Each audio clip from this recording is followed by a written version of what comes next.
The massive doors of the Galactic Council chamber slid open with their usual soft hiss. Ambassador Jake Morrison walked through them, carrying a simple data pad in his right hand. His footsteps echoed quietly on the polished stone floor as he made his way toward the administrative desk at the far end of the room. The chamber was busy that morning. Hundreds of alien delegates filled the curved seating areas, their voices mixing together in dozens of different languages. The tall, blue-skinned Altarians argued loudly with the crystal-covered Vortani about mining rights in the Outer Rim. The insect-like Zephyrians clicked and buzzed as they discussed trade agreements. Nobody paid much attention to the lone human. Walking across the floor, Jake reached the administrative desk where Clerk Vexstar sat sorting through the morning's paperwork. The four-armed alien looked up with mild interest as Jake approached.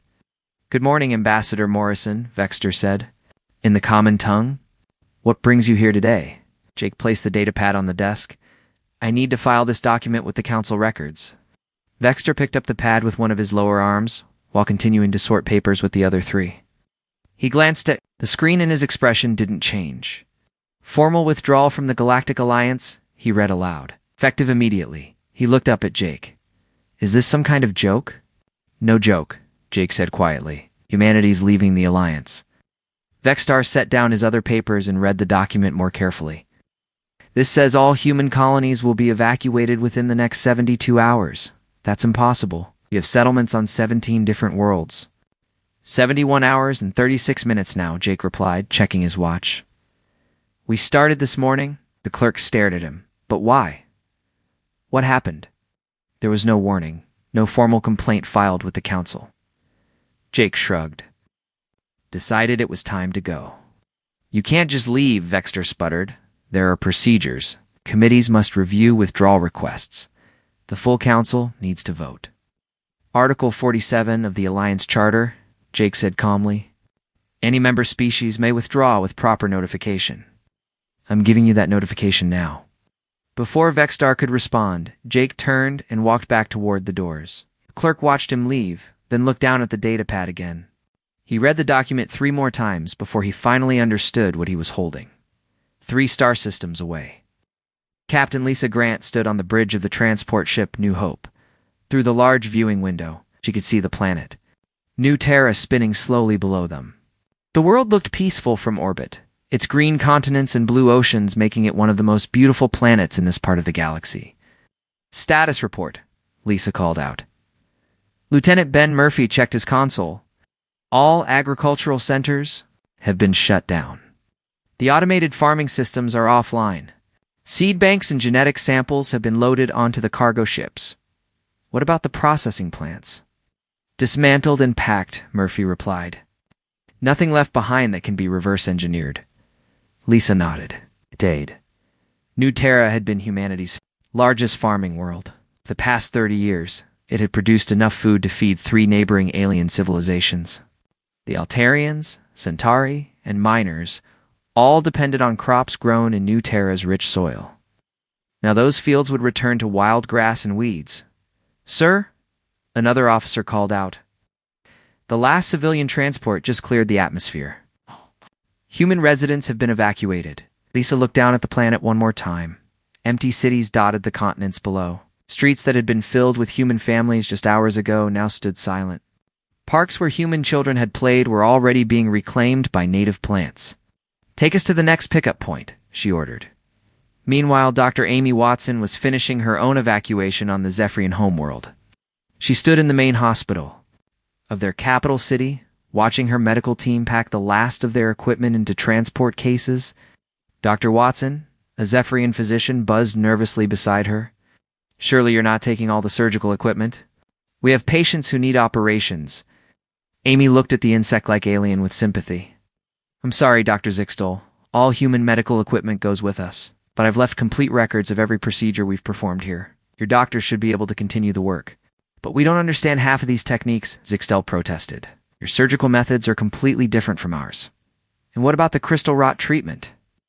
"Only human doctors know how to perform those procedures." Amy sealed the last equipment case.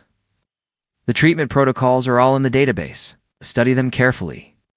She walked toward the exit, her team following behind her. Zixtel flew after them, his wings beating rapidly. Please, Dr. Watson, at least leave some equipment behind, or people will die without proper medical care. Amy stopped at the hospital. Entrance and turned back. For the past 15 years, human doctors have been requesting permission to train more Zephyrian physicians in our techniques. Every request was denied by your medical council. They said human methods were too primitive. For your species to learn, Zixtel's compound eyes reflected his distress. That was a mistake. We see that now. Perhaps, Amy said softly, but it's too late to fix it today. She walked out of the hospital and climbed into the waiting transport. Through the window, she could see dozens of Zephyrian doctors standing in the hospital courtyard, watching, helplessly, as the human medical team departed. On the other side of the galaxy, Engineer Pete Sullivan was putting the finishing touches on his own assignment. He stood in the control room of Relay Station 7, one of the most important communication hubs in the Alliance network. Banks of computers hummed around him, processing billions of messages every second and routing them across hundreds of star systems. Are you sure about this, Pete? Asked his assistant engineer Carol Davis. When we shut this down, 17 systems will lose contact with the galactic core. Pete checked his tablet one more time. Every human-built relay station goes offline. At exactly the same time, we've been maintaining this network for 40 years, and most aliens don't even know how it works. Carol shook her head. They're going to be angry when they realize what we've done. Let them be angry, Pete replied. He entered the shutdown sequence into the main computer. Maybe they should have listened when we asked for better funding and more support staff. The relay station's main power core began winding down. Ow. The constant hum of the computers gradually faded to silence. Warning lights flashed red as system after system went offline. Within minutes, the station that had connected dozens of worlds to the rest of the galaxy was nothing more than an empty shell. Pete and Carol gathered their personal belongings. They walked to the docking bay where their transport waited. As their ship pulled away from the station, Pete looked back at the dark structure floating in space. 40 years of work, he said quietly. They never appreciated it anyway, Carol replied. Back in the council chambers, the afternoon session was beginning. Chancellor Vix of the Triumvirate called for order as the delegates took their seats. The usual business began. Trade disputes and territorial arguments and requests for military assistance. Clerk Vexstar approached the Chancellor's podium with Jake Morrison's datapad in his hands. He waited for a break in the discussion, then cleared his throat. Chancellor Vix, I have an urgent document that requires the Council's attention. Vix looked down at him with mild annoyance. Can it wait until the regular filing period? I'm afraid not, sir. The humans have formally withdrawn from the Alliance. Few delegates turned to look at Vexstar, but most continued their private conversations. The human delegation seats had been empty for most of the morning anyway, which wasn't unusual. Humans often skipped the boring procedural sessions. Withdrawn, Vix asked. What do you mean? Ambassador Morrison filed the paperwork this morning. All human colonies are being evacuated as we speak. The chamber began to quiet down. Delegates turned their attention to the front of the room. The Altarian senator laughed, a sound like wind chimes in a storm. Evacuated. The entire human population? That's impossible. According to this document, they began the process 12 hours ago, Vexstar replied. Chancellor Vix took the datapad and read it carefully. His expression grew more serious with each line. It says they'll be completely gone within 72 hours. 68 hours now, Vexstar corrected. The chamber erupted in confused chatter. Some delegates laughed at what they thought was an elaborate joke. Others began accessing their personal communication devices to contact human acquaintances. On various worlds, Senator Crix of the Hegemony raised one of his tentacles for attention. Even if this is real, so what? Humans have only been part of the Alliance for 50 years. We managed perfectly well without them before. Many delegates nodded in agreement. The crystalline Vortani representative spoke up, his voice sounding like grinding glass. Good riddance. They were always questioning our decisions and demanding equal representation. Perhaps now we can return to proper order. Chancellor Vix handed the datapad back to Vixstar. File it with the standard withdrawal procedures. If the humans want to leave, that's their choice. 3 months had passed since the humans left. Senator Crix of the Hegemony sat in his office reviewing the morning reports, and his mood was getting worse with each page. The first serious problems were starting to show themselves across the galaxy. The communication device on his desk chimed with an urgent message. He touched the screen and saw the worried face of Governor Talvin from Kepler Prime. "Senator Crix, we need immediate assistance," the governor said, his voice shaking with fear. "The food riots are getting worse. 3 cities are burning, and my security forces can't control the crowds." Crix leaned back in his chair. "Riots? Over food?" "Kepler Prime has always been well-fed." "Not anymore," Talvin replied. "The agricultural systems have been failing for weeks. The automated farms that the humans left behind stopped working properly. We don't know how to fix them." "Get your own farmers to handle it," Crix said with annoyance. "Our farmers don't understand human farming methods. The soil treatment is different, the crop rotation is wrong, and the harvesting machines won't respond to our commands. We're losing entire fields every day." Crix ended the call and immediately contacted his aide. "Get me a report on food production across all Alliance worlds. Find out what's happening with the human agricultural systems." The report arrived 2 hours later, and it was worse than he had feared. New Terra, which had been the galaxy's largest food producer, was completely abandoned. The automated farming systems had shut down when the humans left, and nobody else knew how to restart them. 17 other agricultural worlds were experiencing similar problems. The total food production in the galaxy had dropped by 60%.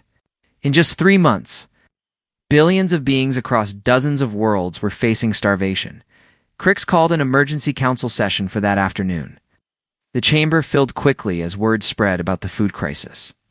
Chancellor Vix took his place, at the podium looking more concerned than usual. "The situation is serious," Vix announced to the assembled delegates. "We're facing food shortages on multiple worlds. The human agricultural systems are failing without proper maintenance." Senator Yixstar of the Centauri stood up. "Surely we can figure out how to operate simple farming equipment." "How difficult can it be?" "More difficult than you might think," replied Dr. Zolanox, the Alliance's chief agricultural advisor. "Human farming methods are completely different from our traditional approaches. They use complex soil treatment, genetic modification of crops, and automated systems that we don't understand. Then we'll go back to our old farming methods," Yixstar said. "That won't work," Dr. Zolanax explained. "The human farms changed the soil composition on many worlds. Traditional crops can't grow in that soil anymore, and the human crops need specific nutrients that our fertilizers don't provide." The chamber fell silent. The reality of their situation was beginning to sink in. Meanwhile, on the outer rim of the galaxy, pirate attacks were increasing every day. Captain Vexenol of the Alliance patrol fleet stood on the bridge of his ship, watching a distress signal from a merchant vessel under attack. "How long until we reach them?" he asked his navigator. "For hours at maximum speed," the navigator replied. "For hours?" Vexenol slammed his fist on the console. "The attack will be over in 30 minutes. His pirates will be long gone by the time we arrive." His communications officer looked up from her station. "Sir, we're receiving 17 more distress calls from this sector alone. Pirates are attacking everything that moves." Vexenol studied the tactical display. Red warning markers showed pirate activity across hundreds of star systems. Before the humans left, their fast patrol ships had kept the pirates under control. Human vessels could reach any point in their assigned sectors within an hour. "Are the human patrol routes now?" he asked. "Abandoned," his tactical officer replied. "All human ships disappeared with the evacuation. Nobody took over their routes." The communication device crackled with another distress call. "This is Merchant. Vessel Golden Star. We're under attack by 6 pirate ships. Please send help immediately." Vexenol closed his eyes. There was no help to send. His ship was too far away, and it was the only patrol vessel in a sector that had once been protected by 12 human ships. "Log the distress call," he ordered. "Quietly, and add it to the casualty reports." Back on the galactic core worlds, the financial systems were falling apart. The Central Banking Authority's main computer, complex, hummed with frantic activity as technicians. tried to solve problems they didn't understand. Director Keksmal stood in the center of the main operations room, watching dozens of screens showing error messages and system failures. Red warning lights flashed constantly, and the air was filled with the sound of alarms. "Status report," he called out to his chief technician. "The quantum encryption protocols are failing, tech specialist." Nalvin replied. "Transaction processing is down by 80%. The main trading systems crashed 3 times today. What about the backup systems? They're all human-designed. When the humans left, they took their access codes with them. Can't get into the core programming." Keksmal walked over to a wall display showing the galaxy's financial networks. Entire sectors were showing red error indicators. Trade routes that had processed billions of credits in daily transactions were now completely offline. "How long before the economy collapses completely?" he asked. Nalvin checked his calculations. "At this rate, maybe 2 weeks, 3 at most." "And there's nothing we can do? Not unless we can find someone who understands human financial programming? The systems are too complex for us to reverse engineer quickly." Keksmal stared at the failing displays. The humans had built and maintained the galaxy's financial infrastructure for 40 years. They had made it so efficient and reliable that everyone else had forgotten how the old systems worked. On the research station orbiting Proxima Central, Dr. Vexmil was facing his own crisis. The dark matter energy grid that powered 60% of the galaxy's civilizations was beginning to show signs of failure. "The containment fields are becoming unstable," his assistant reported. "Power output is dropping on stations 7, 12, and 19. Dr. Vexmil studied the readouts. "When was the last maintenance check on those stations?" 4 months ago. Human research teams used to handle all the maintenance scheduling, and now they don't have anyone qualified to work on dark matter containment systems. The technology is too advanced for our current staff." Dr. Vexmil felt a chill run through his body.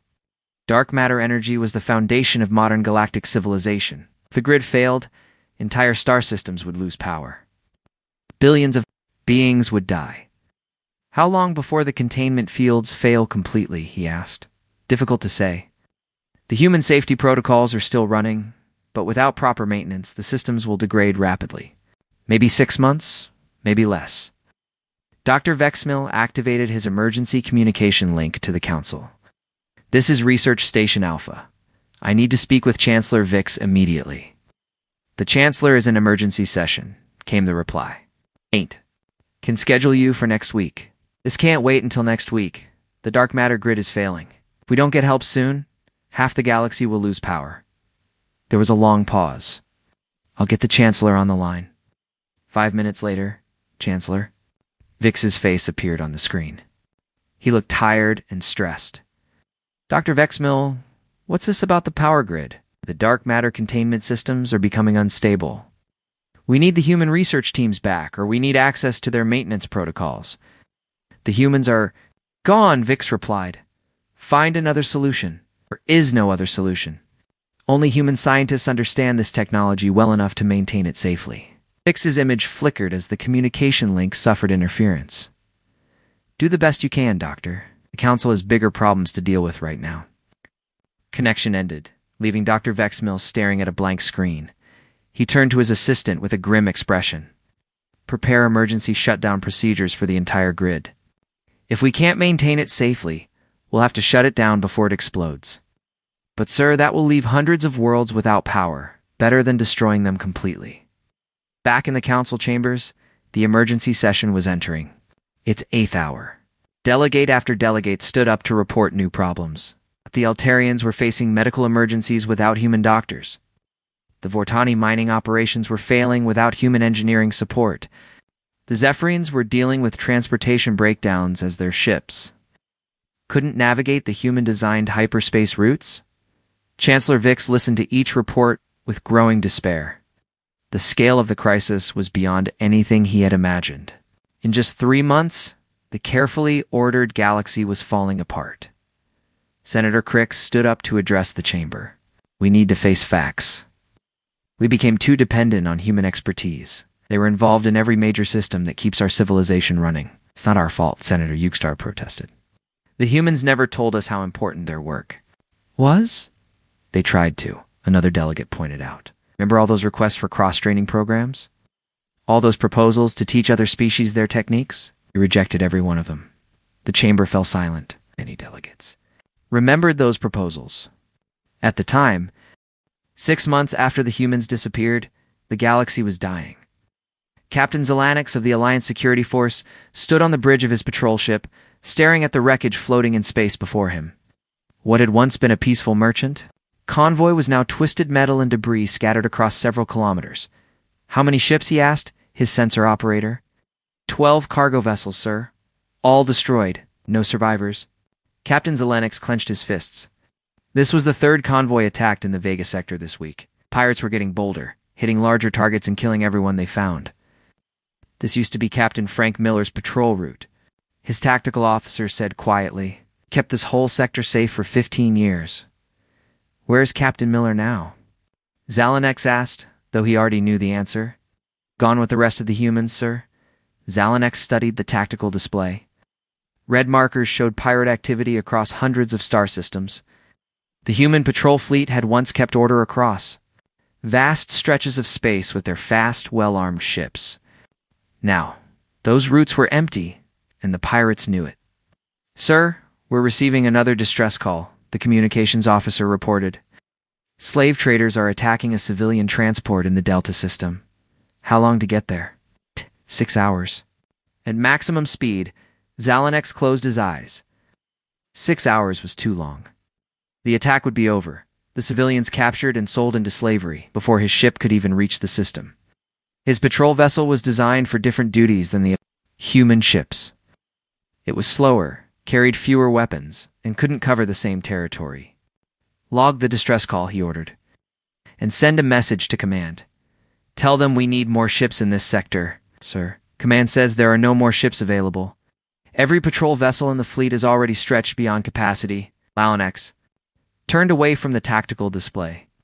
In the old days, Frank Miller's rapid response team would have reached the Delta system in less than 2 hours.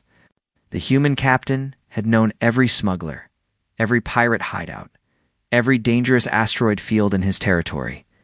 His ships had been equipped with the latest weapons and the fastest engines in the galaxy. Now the slave lords operated with complete freedom, raiding civilian settlements and capturing thousands of beings every week. The carefully maintained peace that had existed for decades was crumbling into chaos. Meanwhile, on the Zephyrian homeworld, Dr. Zixtel buzzed frantically around his laboratory. The insect-like physician was trying to develop a cure for a strain of Zephyrian flu that was killing his people by the thousands. Any progress? Asked his assistant, Dr. Nixvell. None, Zixtel replied, his wings drooping with exhaustion. This new strain is completely different from anything we've seen before. Our traditional medicines have no effect, retorted the laboratory window. They could see smoke rising from the cremation centers, where the bodies of flu victims were being burned around the clock. The death count had reached over 2 million and was still climbing. What about the human research? Nixville asked. Dr. Emma Stone was working on a universal vaccine before they left. Her research notes are incomplete, Zixtel said. She was only halfway through the development process when the humans evacuated. Without her expertise, I can't understand how to finish her work. Zixtel flew over to a computer terminal and pulled up Dr. Stone's research files. The screen showed complex molecular diagrams and genetic sequences that made no sense to him. Human medical science was so different from Zephyrian approaches that it might as well have been written in an alien language. We could try to contact the humans, Nixville suggested. Surely they would help if they knew how many of us are dying. That Council has been trying to reach them for months, Zixtel replied. There's been no response. The humans have vanished completely. Another report came in from the medical centers. The flu had now spread to 6 other Zephyrian colonies, and the death rate was accelerating. At the current pace, their entire species might be extinct within a year. Zixtel stared at the computer screen, showing Dr. Stone's unfinished research. Somewhere in those files was the cure that could save his people, but he didn't have the knowledge to unlock it.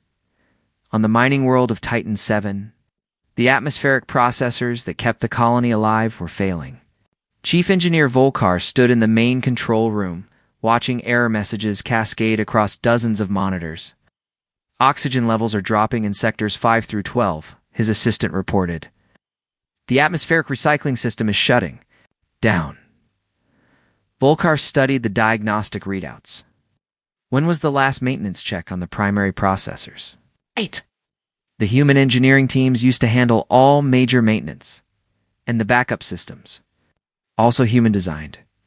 We don't have the access codes or the technical manuals. Volkar felt panic rising in his chest. Titan 7 was a harsh world with a poisonous atmosphere. Without the atmospheric processors, the colony would become uninhabitable within days. 20 million beings lived on this world and there weren't enough transport ships to evacuate them all. How long before complete system failure? He asked. Maybe 48 hours. The safety protocols are still functioning, but without proper maintenance, the whole system is breaking down. Volkar activated the emergency communication system. This is Titan 7 Colony Control calling Alliance Command. We have a critical emergency. Our atmospheric systems are failing. The reply came back 15 minutes later. Titan 7, this is Alliance Command. We have no engineering teams available to assist you. You'll have to solve the problem locally. Don't have the expertise, Volkar responded. We need human engineers, or at least access to their technical databases. The humans are gone. Titan 7. Find another solution. The communication link went dead. Volkar stared at the failing control systems around him. In 36 hours, the atmospheric processors would shut down completely. The colony's entire population would suffocate unless they could fix systems they didn't understand. Begin emergency. Evacuation procedures, he ordered. Get the civilian transports ready. We'll save as many as we can. His assistant looked at the evacuation schedules. Sir, we can only evacuate about 3 million people before the atmosphere fails. What about the other 17 million? Volkar didn't answer. He couldn't face the math that condemned most of his people to death. Across the galaxy, similar disasters were unfolding on dozens of worlds. The terraforming systems that maintained life on marginal planets were failing without human maintenance. Agricultural worlds were reverting to their original hostile atmospheres. Mining colonies were losing life support. Billions of beings were being displaced as their homes became uninhabitable. The hyperspace communication network had collapsed completely in many sectors. Worlds that had been connected to the galactic community for centuries were now isolated and alone. Trade agreements fell apart when merchants couldn't confirm payments. Military responses to emergencies arrived weeks too late. On the frontier worlds, an even greater threat was emerging. Admiral Rextel of the Defense Fleet stood in his command center, studying the latest reports from the Outer Rim. Swarm, known as the Devourers, had been quiet for decades, contained by a carefully maintained defense line. Now they were moving again. How many ships have they sent? He asked his intelligence officer. Our scouts report at least 50,000 vessels, came the reply. But they could have more. We've lost contact with most of our observation posts. Admiral Rextel studied the tactical display. The Devourers were ancient enemies, machines that consumed entire worlds to build more ships for their fleet. For the past 40 years, they had been held back by a network of defense stations and patrol routes. The humans had been key architects of that defense system. What's the status of the outer defense line, he asked. Failing? The automated defense. Stations are running out of ammunition, and we don't have the codes to resupply them. The early warning network has been offline for 2 months. And Admiral Victoria Shaw's tactical plans? We have copies of her strategic documents, but they're incomplete. She took the detailed battle plans with her when the humans left. Rextel felt a chill run through his body. Admiral Shaw had been the Alliance's greatest military strategist. Her defensive plans had kept the Devourers contained for decades. Without her expertise, the Outer Rim worlds were defenseless. How long before they reached the inhabited systems, he asked. At their current speed, maybe 6 weeks. And sir, there's something else. They're not just moving randomly. They seem to know exactly which defense stations are offline and which patrol routes are abandoned. How is that possible? Unknown, sir. But their movements suggest they have detailed intelligence about our current weaknesses. Rextel stared at the tactical display showing the advancing Devourer fleet. The red markers were moving steadily toward the populated sectors of the galaxy. Once they broke through the outer defenses, nothing would stop them from consuming world after world. Send a message to all fleet commanders, he ordered. Begin emergency mobilization. Pull every available ship back to defend the core worlds. Sir. That will leave the Outer Rim completely unprotected. The Outer Rim is already lost, Rextel replied grimly. We're fighting for the survival of our entire civilization now. 1 year after the humans vanished, Chancellor Vix stood in his private office, staring at a galaxy map filled with red warning markers. Each marker represented a failing system, a dying world, or an advancing enemy fleet. The scale of the disaster was beyond anything in recorded galactic history. His aide Kelmore entered the room carrying a stack of urgent reports. Sir, the casualty numbers from this week. Vix took the reports but didn't read them. He already knew they would be terrible. How many worlds have we lost now? 43 have been completely evacuated due to system failures. 18 more are requesting emergency assistance we can't provide. And the Devourer fleet has consumed 7 Outer Rim colonies. Vix closed his eyes. In just 1 year, the greatest civilization in galactic history was crumbling. Any word from the search teams?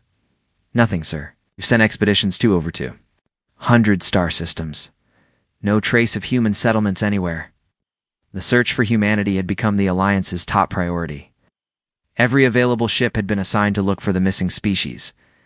They had checked old human colony sites, explored uninhabited systems, and followed every possible lead. But the humans had vanished as completely as if they had never existed. Sir Kelmer said carefully, perhaps it's time to consider other options. What other options? Vix asked bitterly. Surrender to the Devourers? Watch our civilization die while we wait for the food riots to consume what's left. Before Kelmer could answer, the communication device chimed with an urgent message. The face of Admiral Rextel appeared on the screen, his expression grim. Chancellor, we have a situation. One of our deep space exploration teams has found something. Vix felt a spark of hope. Human settlements. No, sir. Something else. Something that might explain why we can't find them. 20 minutes later.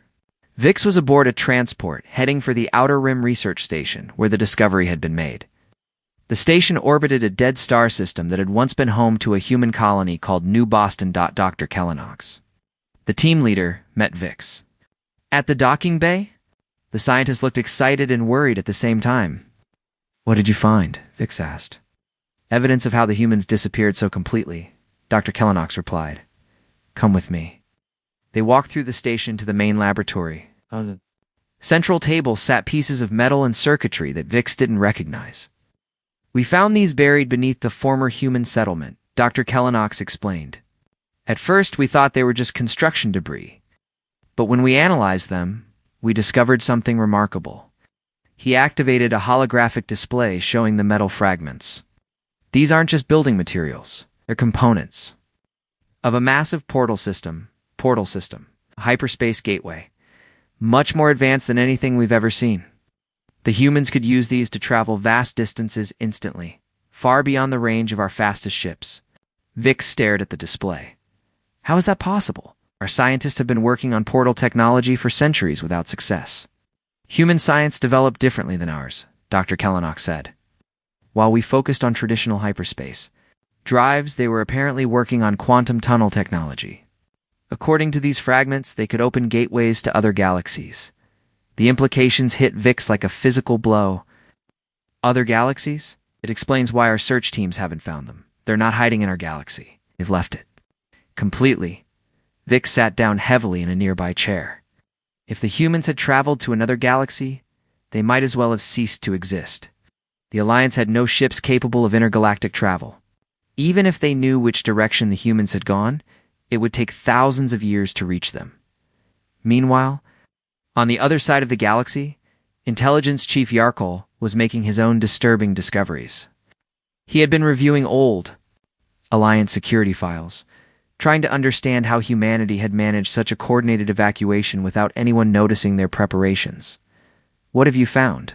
Asked his assistant, Analyst Nelrix. The humans were much more organized then. We realized, Yarkol replied. Look at this.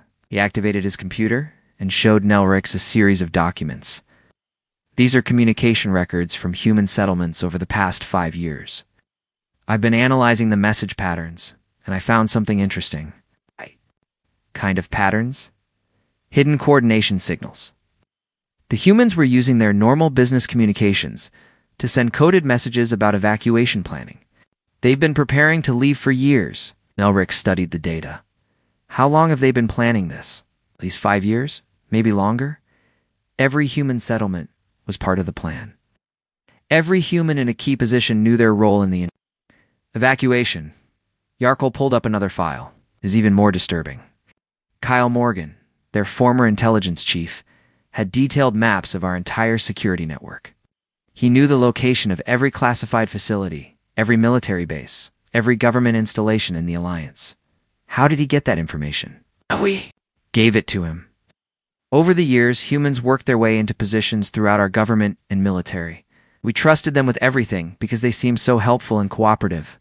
Nelrix felt a chill. You think they were spying on us? Think they were protecting themselves.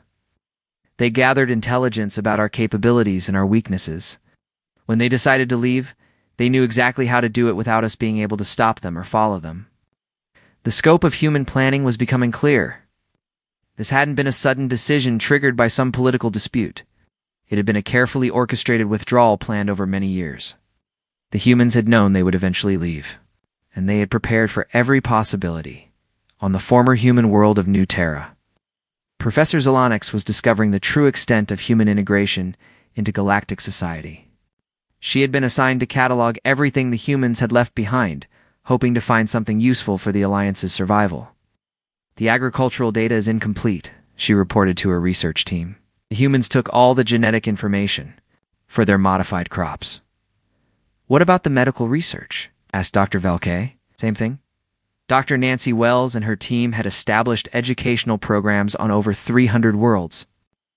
They were teaching alien children advanced mathematics and science using human methods. When they left, they took all their teaching materials and research data. Professor Zolanox walked through the empty university buildings where human teachers had once worked. The classrooms were bare, the laboratories stripped of equipment, the libraries emptied of books. I'm starting to understand something, she said. The humans weren't just living among us. They were teaching us, healing us, feeding us, protecting us. They were taking care of the entire galaxy. What do you mean? Dr. Velke asked. Look at the evidence. Human doctors were treating diseases that alien physicians couldn't cure. Human teachers were educating children across hundreds of worlds. Human farmers were feeding billions of beings. Human engineers were maintaining the technology that kept our civilization running. She pulled up a data file on her portable computer. Chef Danny Parker might have seemed unimportant, but his food preservation techniques prevented spoilage across the entire galaxy. Without his methods, we're losing 30% of our remaining food supplies to contamination.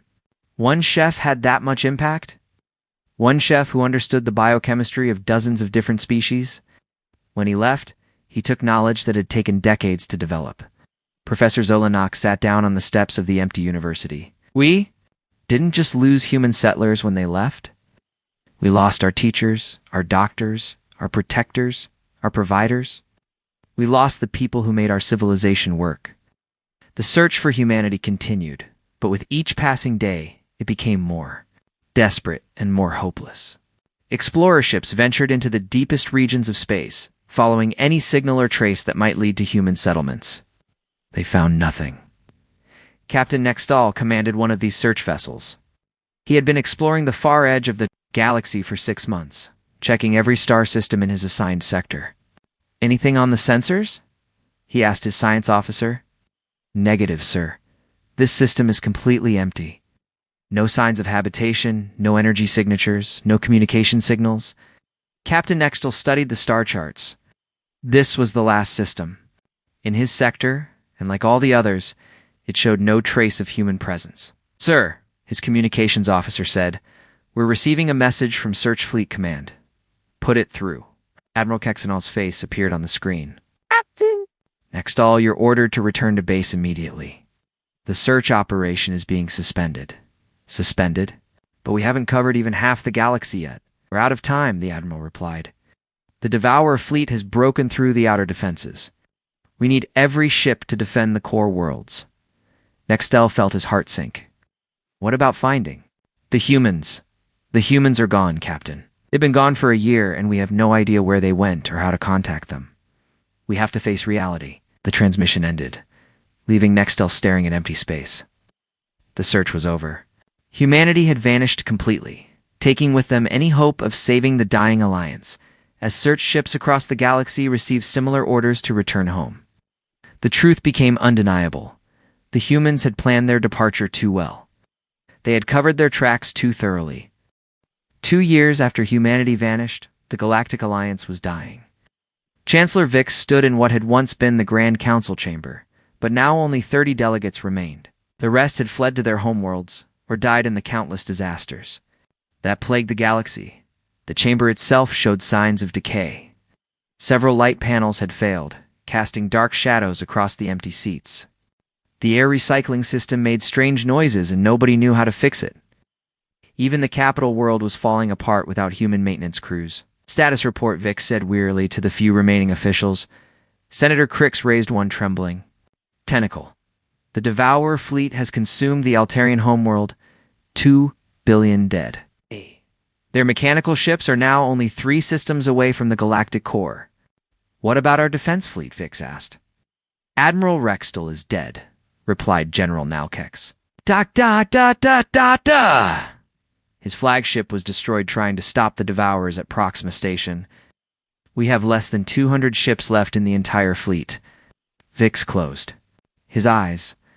2 years ago, the Alliance had commanded over 50,000 warships. Now they barely had enough vessels to patrol a single star system. Food situation? He asked. Critical, reported Dr. Velmer. We're down to emergency rations on most worlds. The agricultural collapse is complete. Best estimates give us maybe 3 months before mass starvation begins. The irony wasn't lost on any of them. The worlds that had once fed the entire galaxy now lay empty and barren. Newterra, which had produced enough food for billions of beings, was now covered in dead fields and rotting crops. Nobody had been able to restart the human farming systems. The economic situation, Vix asked, though he dreaded the answer. The galactic economy collapsed 6 months ago, replied Finance Minister Kexral. Most worlds have returned to basic barter systems. The banking networks that process trillions of credits are completely offline. Vix looked around the nearly empty chamber. How did we let this happen? We thought we were superior, Senator Crix said quietly. We thought humans were just young primitives who got lucky with some useful technology. We never realized they were holding our entire civilization together. They tried to warn us, added Dr. Velmer. All those proposals for cross-draining. Programs. All those requests to teach other species their techniques. We rejected every one because we thought they were trying to expand their influence.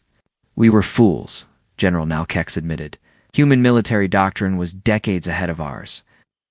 Admiral Victoria Shaw's strategies kept the Devourers contained for 40 years. Now they're sweeping across the galaxy like a plague, and we can't stop them.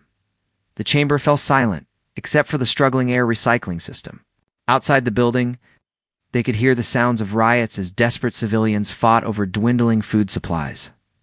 Suddenly, the main communication console activated with an incoming transmission. The delegates looked at each other in surprise. Long-range communications had been unreliable for months. Clerk Vexstar, one of the few administrative staff still working, answered the call. This is Alliance Central Command. The voice that responded was calm and familiar. This is Ambassador Jake Morrison. Yeah. The chamber erupted. Delegates jumped to their feet, shouting questions and demands. Vix raised his hand for silence, his heart pounding with desperate hope. Ambassador Morrison, Vix said carefully, "Where are you?" "That's not important right now," Jake replied. "What's important is whether you're ready to listen." "Listen to what?" "To the truth about what you've become." The transmission crackled with interference, but Jake's voice remained clear. 2 years ago, we offered you partnership. We wanted to work together, to share our knowledge and learn from yours.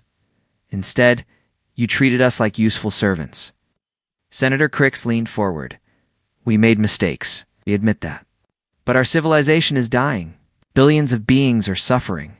Surely you can't just watch us destroy ourselves. We watched you dismiss our warnings about the devourers, Jake said coldly. We watched you reject our offers to cross-train your people on critical systems. We watched you treat us as expendable while becoming completely dependent on our work. Please, Vix begged. Tell us what you want. What will it take for you to come back? There was a long pause. When Jake spoke again, his voice was softer, but still firm. We don't want anything from you, Chancellor. The question is what you're willing to give up. Give up your pride, your assumption that age equals wisdom, your belief that some species are naturally superior to others.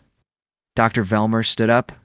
We understand that now. Humans were never our servants. You were our partners, and we were too arrogant to see it. Partnership requires equality, Jake replied. It requires mutual respect. It requires listening when someone tries to help you, even if they're younger than you are. We're listening now, Vix said desperately. 2 years ago, Dr. Carl Stevens warned your environmental council that climate systems were failing. On dozens of worlds, his recommendations were rejected because the council thought human science was too simplistic. How many billions died because you wouldn't listen to his warnings? The chamber fell silent. Dr. Stevens' predictions had been terrifyingly accurate. Entire worlds had become uninhabitable exactly as he had forecast. Elizabeth Turner's economic reforms could have prevented the financial collapse, Jake continued. But your banking authority dismissed them as primitive human thinking. How's your economy doing now? Finance Minister Kexrel looked down at his feet. Turner's rejected proposals were sitting in his office, gathering dust while the galaxy's economy crumbled. We were wrong, Senator Crick said. We were wrong about everything. We thought we were the teachers and you were the students. But you were teaching us all along. Teaching you what? Jake asked. How to solve problems? Vix replied, understanding. Finally dawning, how to adapt. How to work together across species lines. It's how to build instead of just maintaining what already existed. And what did you do with those lessons? We ignored them, Dr. Vel_Mar admitted. We took your solutions but refused to learn your methods. We wanted the benefits of human innovation without changing our own thinking. Jake's voice was quiet now. Do you understand why we left? Because we made you feel unwelcome, Vix said. Because we took everything you gave us and treated you like second-class citizens in return? Because you made it clear that you valued our work but not us as people, Jake corrected. You were happy to have human doctors save alien lives. But you wouldn't give those same doctors equal representation in medical councils. You relied on human engineers to maintain your infrastructure. But you wouldn't listen when they warned you about systematic problems. The truth hung in the air like a weight. The Alliance had created a system where humans did most of the essential work, but had the least political power. They had been treated as valuable tools rather than equal partners. What do we do now? Vix asked quietly. That depends, Jake replied. Are you asking because you want to save your civilization, or because you want to save your people? What's the difference?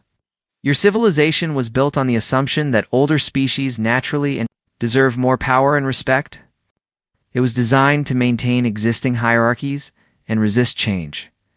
That civilization is dying, and maybe it should. And our people, your people, can be saved. But not by rebuilding the same system that created this disaster. If you want humanity's help, you have to be willing to build something completely new. Senator Crick stood up slowly. What would that look like? Equal representation for all species, regardless of age or previous status. Shared decision-making on all major policies. Respect for different approaches to solving problems. And most importantly, the humility to admit when you're wrong and learn from others. That would mean dissolving the alliance as we know it, General Nalkex pointed out. Yes, Jake agreed. It would mean creating something better. The delegates looked at each other. Everything they had built over thousands of years would have to be abandoned. The carefully maintained power structures that had defined galactic civilization would be torn down and rebuilt from scratch. And if we refuse, Vix asked, then you face the devourers alone. You watch your world starve, see your civilization collapse into barbarism, and you do it all without any help from us. The choice was stark and final. Change everything or lose everything. Vix looked around the chamber at the few remaining representatives of a dying civilization, all in favor of accepting Ambassador Morrison's terms. One by one, every hand was raised. There was no debate, no discussion, no political maneuvering. They were beyond such luxuries now. The vote is unanimous, Vix announced. We accept. Then we'll be in touch, Jake said. Understand this. We're not coming back to save the Alliance. We're coming back to build something new with whoever is willing to change. The transmission ended, leaving the chamber in silence. Outside, the riots continued, and the Devourer fleet advanced. But for the first time in 2 years, there was hope. 3 days later, the first human ships appeared in orbit around the capital world. They brought food, medical supplies, and technical experts. But they also brought conditions. Every world that wanted human assistance had to agree to the new governmental structure. Every species had to accept equal representation and shared power.